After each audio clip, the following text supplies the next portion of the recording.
What happens when two generations of sprinting collide on the same track? One is Noah Lyles, already an Olympic champion and one of the most accomplished 200-meter sprinters of his generation. The other is Gout Gout, an 18-year-old Australian sensation whose name has been attached to enormous expectations since he first started turning heads on the world stage. And in Ostrava, Czechia, they finally lined up together.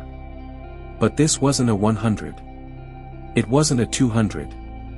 It was a strange, rarely contested 150-meter race, just long enough to demand explosive speed, but short enough to punish every mistake. And what happened over those 14 seconds changed the entire story. Lyles didn't simply win. He ran 14.67 seconds, taking a massive quarter of a second off the previous world best of 14.92. South Africa's Sinisifo Dambile also went under the old mark with 14.78. And Gout? After a disappointing night in Oslo just days earlier, the teenager answered with a personal best and Australian national record of 14.96. But the most interesting part of this race wasn't just the times. It was what happened before the finish. Because Gout Gout came into this race needing a response. And Noah Lyles came in believing the record was there for the taking. Neither man knew exactly how dramatic the next 150 meters were about to become. To understand why this race mattered, you have to understand the two runners standing on the track. Noah Lyles wasn't some newcomer chasing his first major breakthrough. He had already built one of the strongest sprint resumes in the world. He was the Olympic 100-meter champion and a four-time world champion over 200 meters.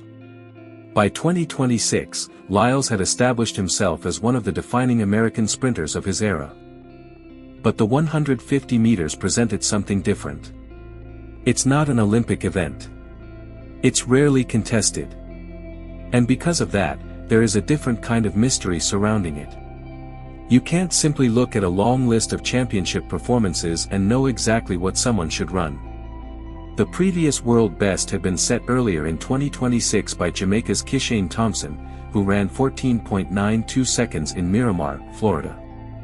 That mark itself had been a major improvement. Then came Lyles.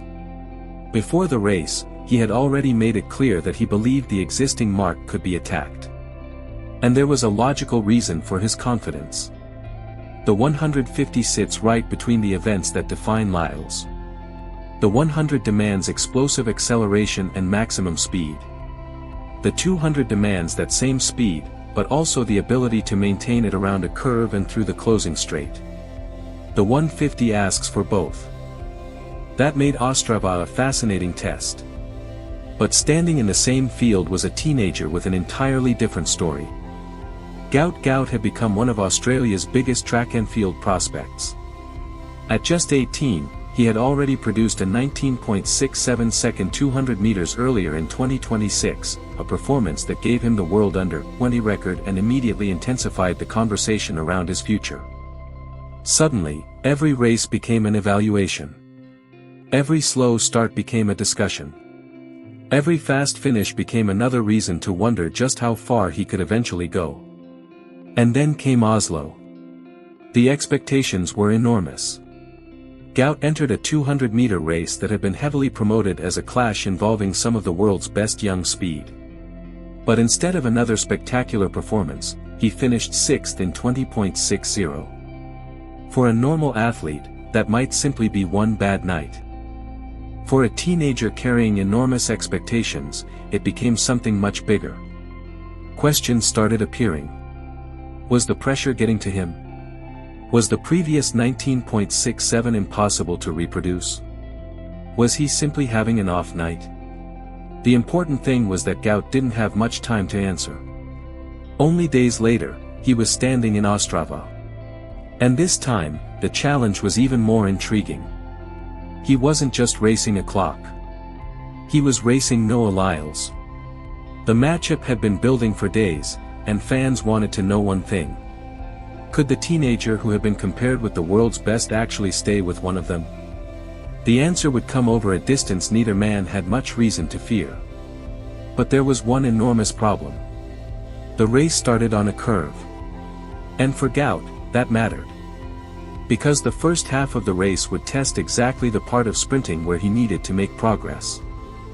Then, once the runners emerged from the bend, the race would become a test of pure speed. And that's where Lyles has always been dangerous. The stage was ready. The previous world best was 14.92. Lyles wanted it. Gout wanted redemption. And Dambile quietly had something to prove too. Nobody knew who would own the final 50 meters. But everyone was about to find out. The gun went off. And immediately, the race looked different from what many expected. Lyles and Gout both got away reasonably well, but they weren't instantly clear. Benjamin Richardson and Sinisifo Dambile produced strong openings, and through the early part of the curve, they were right there. For Gout, this was already a much better beginning than Oslo. He wasn't getting buried. He wasn't disappearing from the picture. He was in the fight. But the 150 is unforgiving. The curve begins to straighten. The runners start finding their rhythm. And this is where Noah Lyles began doing what Noah Lyles has done so many times before. He changed gears. Coming off the bend, Lyles was level with Dambile. For a moment, the race was still open. Then Lyles started pulling away. One step. Then another. And suddenly the man who had been fighting through the curve was creating daylight. The final meters weren't about whether Lyles would win. They were about how fast the clock would stop. Lyles crossed the line in 14.67 seconds. The stadium erupted. The previous best was 14.92. Gone. By 0.25 seconds. In sprinting, a quarter of a second is enormous. And this wasn't a tiny improvement at the end of a long race. Lyles had taken a huge bite out of a record that had only recently been established. Dambile finished second in 14.78. That meant the South African had also beaten the previous 14.92 mark. And then came Gout. The teenager had not won. He hadn't even finished second. But his race told a completely different story from Oslo. He closed hard. He finished in 14.96. And that wasn't just a respectable performance. It was a personal best and an Australian national record. The athlete who had left Oslo with questions had answered at least some of them in Ostrava. But then came the moment that made the race feel bigger than the result. Lyles and Gout celebrated together. There was no bitterness. No awkwardness. No sense that one athlete had embarrassed the other. Instead, the teenager who had just finished third was celebrating the record with the man who had beaten him. Gout reportedly described the race as one he needed after Oslo. And Lyles had his own reaction. He knew exactly what he had accomplished. A new world best. The kind of performance that makes people stop and rethink what is possible over a distance most casual fans barely watch. But there is an important detail here. The 150 meters is a rarely run event and is not an Olympic championship distance. So when people call Lyles 14.67 a world record, the more precise description is a world best for the distance rather than a standard Olympic event world record. World Athletics itself reported it as the World 150m best. That distinction doesn't make the performance less impressive. If anything, it makes the story more interesting. Because Lyles had entered unfamiliar territory and immediately made it his own. And Gout had entered the same race with the weight of an entire country watching his next step. Suddenly, the question wasn't whether Gout had been exposed. It was whether this race had actually shown us the next stage of his development. Because look at what happened. He struggled in Oslo. Then, days later, he ran 14.96 against Lyles and Dambile. He was still behind. But he finished strongly. And that matters. Sprint development isn't always a straight line. A young athlete doesn't become complete overnight. Acceleration can improve. Strength can improve. Race execution can improve. Experience can improve. And Gout is still only 18. That makes the comparison with Lyles fascinating. Lyles is 28. He has spent years learning how to use his speed, how to navigate the curve, how to control a race and how to finish. Gout is still learning. And yet, on the same track, he produced a national record. That is why this race shouldn't simply be remembered as Lyles beat Gout. That's too simple.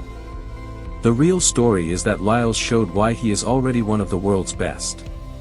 Lyles showed that he belongs in the conversation too.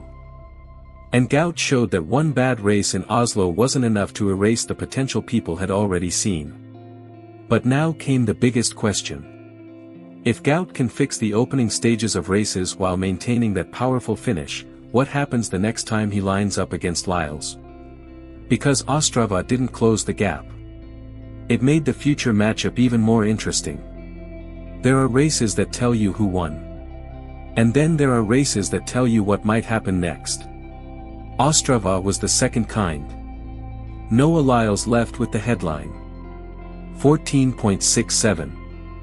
A quarter-second improvement over the previous 150-meter world best. A performance that immediately reminded the sprinting world that his speed isn't limited to the traditional distances. And perhaps most importantly, he did it in a race he had never contested before at this level. That adaptability is part of what makes Lyles so dangerous. He's not simply a 100-meter specialist. He's not simply a 200-meter specialist. His greatest strength is the combination. Explosive enough to compete over 100. Powerful enough to dominate 200. And now, over 150, he showed exactly why the middle ground suits him. The curve gives him something to manage. The straight gives him room to accelerate. And once Lyles found that final gear in Ostrava, the race was effectively over. But the bigger long-term story may be Gout Gout. Because Gout didn't come to Ostrava simply to finish third. He came carrying the pressure of what had happened in Oslo. And instead of allowing one disappointing performance to define him, he responded with a national record. That's important for any athlete.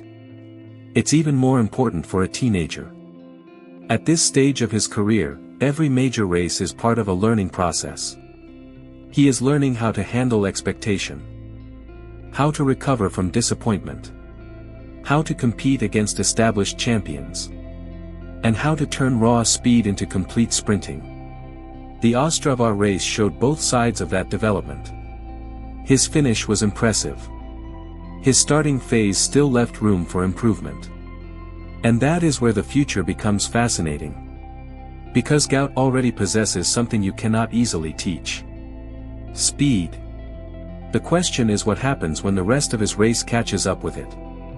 Imagine taking the athlete who ran 14.96 in Ostrava and gradually improving the first part of his race. Imagine stronger acceleration. Better curve execution. More experience under pressure. Then imagine that same athlete continuing to develop the closing